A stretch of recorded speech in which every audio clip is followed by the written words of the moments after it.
যে ফ্যাসিস্ট আওয়ামী দোসরদের গ্রেপ্তার এবং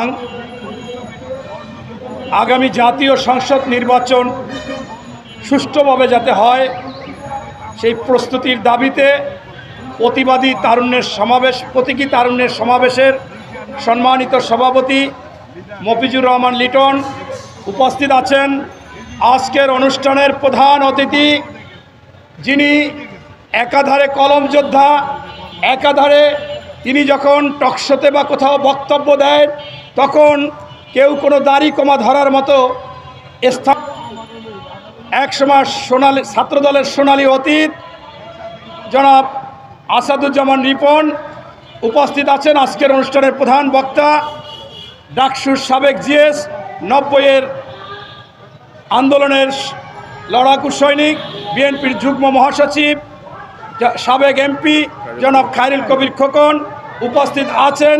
অন্যতম সংগঠক, বিএনপির নির্বাহী কমিটির অন্যতম সদস্য, বরিশালের কৃতি সন্তান জনাব আবু নাছের মোহাম্মদ রহমাতুল্লাহ, আনোয়ার হোসেন বুলু এবং বাদল ভাই সহ অন্যান্য নেতৃবৃন্দ, সংগ্রামী সাথী ও বন্ধুরা, আজকে আপনারা দেখতেছেন যে এই আওয়ামী দোসর বিভিন্ন জায়গায় থেকে বিভিন্ন রকমের ষড়যন্ত্র করতেছে।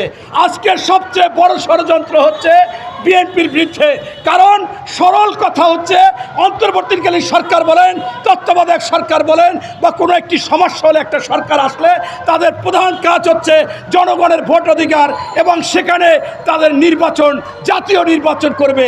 আমরা শুরু থেকে দেখতেছি আপনার সংস্কার আগে না নির্বাচন আগে, স্থানীয় সরকার নির্বাচন আগে নাকি মূল নির্বাচন আগে, বিচার আগে নাকি, এরকম এক একটা করতে করতে করতে করতে আজকে ইস্যু নিয়ে আসছে পিআর পদ্ধতি।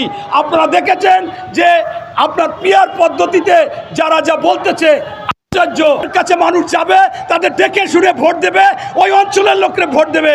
আজকে ভোট দিবে একজনকে, আরেকজনে এসে এমপি হবে, এইটা বাংলাদেশে কোনোভাবে গ্রহণযোগ্য না। তাই বলবো, এই সমস্ত ষড়যন্ত্র বাদ রেখে আমাদের অন্তর্বর্তীকালীন সরকারকে আবেদন জানাবো, দ্রুত যে সময় নির্বাচন দেওয়ার কথা সেই সময় তফসিল ঘোষণা হবে, ফেব্রুয়ারিতে নির্বাচন হবে।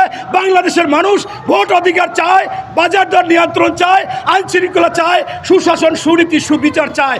এই জন্য নির্বাচনের কোনো বিকল্প নাই। এই বলে আমি আমার বক্তব্য শেষ করছি। আল্লাহ হাফেজ। বাংলাদেশ শহীদ জিয়া অমর হোক, বেগম খালেদা জিয়া।